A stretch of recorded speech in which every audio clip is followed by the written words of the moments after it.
It marks 1 year since Russia invaded Ukraine, and it still stands. Right now, you are seeing President Zelensky addressing their members again in the press, also the G7 leaders as well, as he has spoken earlier, virtually with President Biden and other G7 members. With us right now is Nebraska Congressman Don Bacon joining us live. Congressman, great to see you. Thanks so much for taking the time for the viewers this morning on this Friday. Good morning. Good morning to you. As we look back, a year's passed, entering the second year of this war. Can you talk to us about what you're seeing, perhaps what you've heard, maybe what you think of how this administration has aided Ukraine in this moment? You just saw President Biden wrap up a trip in Poland, make a surprise visit to Kyiv. What do you think is in store for a second year, Congressman? You know, a year ago we thought Ukraine would fall in about 2 weeks. That's what General Milley said. That's what the military experts thought. But you know, the Ukrainians have overperformed. Russia's terribly underperformed. And first of all, I just got to say we have to have moral clarity on this. This is an unprovoked war. It's an unjust war, a war of choice, crimes against humanity, evil by Putin. We got to just be clear about that. Generally, I think President Biden has got to the right place, but he's always about 2 months behind.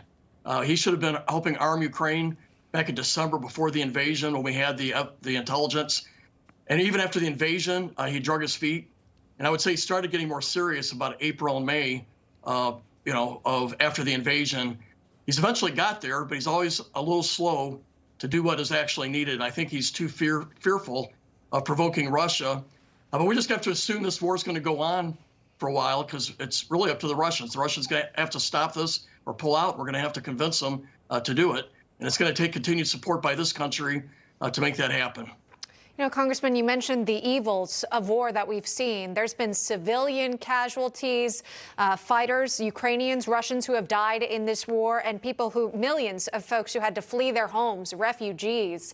My question to you is if we could see an end to this conflict. I know we heard from China releasing their own ceasefire plan. Of course, you've got to think that that's with their own priorities in mind, so take it with a grain of salt. But any sort of off-ramp for this road to the war in this 1 year point?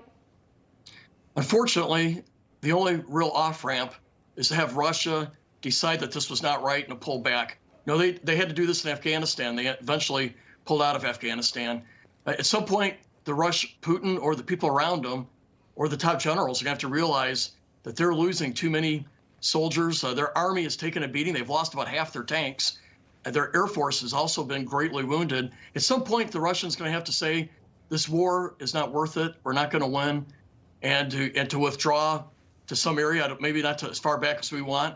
But the off-ramp is going to be when the Russians decide they've had enough.